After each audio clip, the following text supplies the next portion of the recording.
दैव शिवछत्रपती महाराष्ट्राचे किंबहुना या भारताचे आधुनिक विचारवंत असं ज्यांना आपण म्हणू असे महात्मा ज्योतिबा फुले, आरक्षणाचे जनक राजर्षी शाहू महाराज, सर्वांना माणूस म्हणून जगण्याचा हक्क देणारे आणि ज्या घटनादत्त अधिकाराने आपल्याला अलंकृत केले असे महामानव डॉक्टर बाबासाहेब आंबेडकर, मराठी मनाचे मानबिंदू हिंदू हृदय सम्राट श्रीमान बाळासाहेब ठाकरे या सर्वांना वंदन करतो.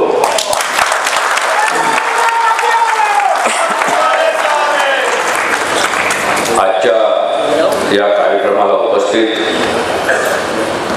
आपल्या प्रहार जनशक्तीचे अध्यक्ष, जनशक्ती पक्षाचे अध्यक्ष, दिव्यांगांचे आधारवड, महाराष्ट्रातील गोरगरीब यांचा आवाज, यांचा बुलंद आवाज, जेवढं आपण या माणसाबद्दल बोलू तेवढं कमी आहे असे नामदार बच्चू कडू साहेब,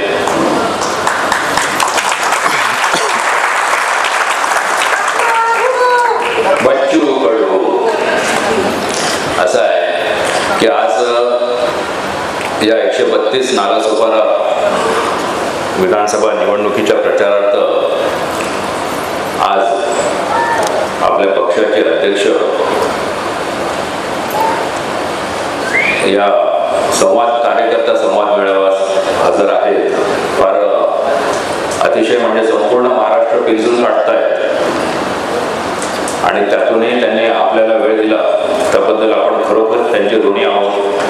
भाऊ, आम्ही आपलं ऋण व्यक्त करतो. आपल्याकडे अतिशय व्यस्त परिस्थितीतून सकाळी हेलिकॉप्टर पोहोचू शकत नाही म्हणून रात्री ट्रेनने आलेले आहेत.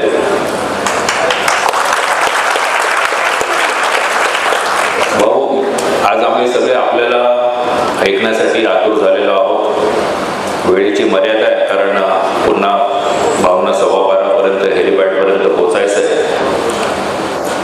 फक्त एकच सांगतो, या सभेमध्ये मी तमाम वसईकरांना, नालासोपारा विधानसभा त्यातला एक भाग आहे, पण मी वसईकरांना एकच सांगेन की बच्चू कडू नावाचं वादळ वसईच्या दरवाजाशी आलंय.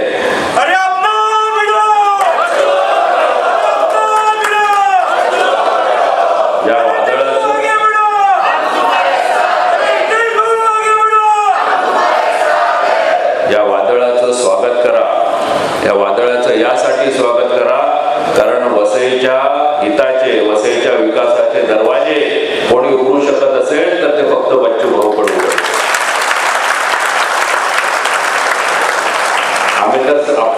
आम्ही या विचार मंचावर बसलेले सगळेजण आपण बच्चू भाऊंचे भिडू आहोत. बच्चू भाऊ, प्रश्न फार आहे तिथे, म्हणजे समस्यांचा एवढा अंबार आहे की आपण 2 दिवस बोललो तरी समस्या संपणार नाही. आणि मुंबईच्या हाकेच्या अंतरावर हा वसई विरार आहे आणि याची एवढी दयनीय परिस्थिती या ठाकूर कुटुंबियांनी केली आहे. हे जर कोणाला सांगितलं तर लाज वाटेल. धारावी सारख्या 3-3, 4-4 झोपडपट्ट्या आमच्याकडे झालेल्या आहेत या ठाकूरांच्या काळात, फक्त झेडपांच्या नादामध्ये. ही हरित वसई उद्ध्वस्त केली, गावाच्या गावं उद्ध्वस्त केलेली आहेत. अशा ठिकाणी लोक राहतात भाऊ की तिथे माणसं राहू शकत नाहीत. अशा ठिकाणी माणसं राहत आहेत. रस्ते नाहीत, गटर नाहीत, गटर घरासमोरून चाललंय. गटर नुसतं गटर नाही, त्यात शौचालयाचं पाणी पण घरासमोरून चाललंय. पाणी नाही, पाण्याच्या पाईपलाईन त्यातनं जात आहेत जर पाणी असेल तर. प्रचंड आम्हाला 10-15 हजार महिन्याचे इन्कम असणारे इथे प्रचंड फार मोठ्या प्रमाणात लोअर इन्कम मिडल क्लास राहतो साहेब. 1.5-2 लाख रुपये हॉस्पिटलची बिलं भरायची आणि याची कुठून? यांची खाजगी हॉस्पिटल झाली ठाकूरांची, ठाकूरांच्या खाजगी शाळा झाल्या, ठाकूरांच्या खाजगी मोठी महाविद्यालय झाली. अजूनही सर्वसामान्यांना शिकण्यासाठी महापालिकेतर्फे भाऊ शाळाही नाही आणि हॉस्पिटलही नाही. अवस्था फार बिकट आहे. आपण वसईकर आपल्याकडे या सर्व समस्यांवर उपाय म्हणून बघतायत भाऊ. मी जास्त बोलणार नाही कारण आज आपण सगळे भाऊंना ऐकायला आलो. भाऊंना आपण शुभेच्छा देऊया की भाऊ आणि भाऊंचे भाऊ, मी तुम्हाला सांगतो महाराष्ट्रामध्ये 4थ्या किंवा 5व्या क्रमांकाचा पक्ष म्हणून भाऊचा पक्ष या 23 तारखेला येणार आहे.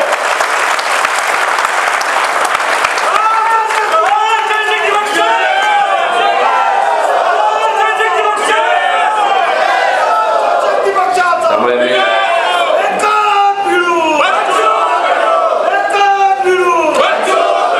म्हणून माझं वसईकरांना आव्हान आहे, भाऊंच्या मागे उभे राहा ठामपणे. कारण या वसईचा विकास जो आहे, ज्याला जनसामान्यांची जाण आहे, ज्याचा पिंड समाजसेवेचा आहे, असाच माणूस करू शकतो. मी जास्त बोलणार नाही, रजा घेतो आणि भाऊंना सादर आमंत्रित करतो. भाऊ, आपण या आणि आमच्या वसईकरांना मार्गदर्शन करा.